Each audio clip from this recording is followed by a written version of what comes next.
Welcome to Burlap Teachers. Enjoy the video. You start by verifying basics so you don't chase phantom problems.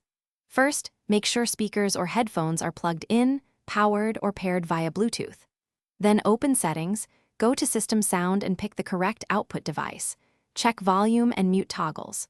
Once done, run the built-in Playing Audio Troubleshooter from Settings System, troubleshoot other troubleshooters to let Windows attempt quick repairs and identify driver or configuration issues automatically. Next, tackle drivers and detailed settings that often block sound. Open Device Manager and expand audio sections. Update the audio driver automatically. If you recently updated and sound broke, choose Rollback.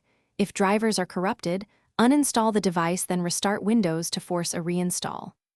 Also open Control Panel Sound Playback. Select your device, click Properties, and verify default format and disable enhancements if necessary, because incompatible enhancements can mute or distort audio.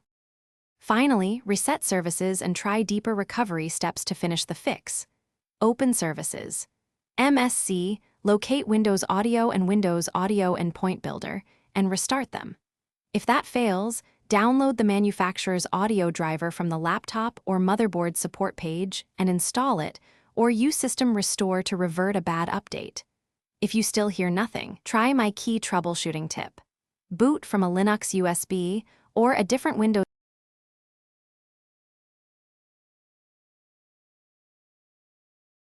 Thanks for watching. Consider subscribing if this video helped you.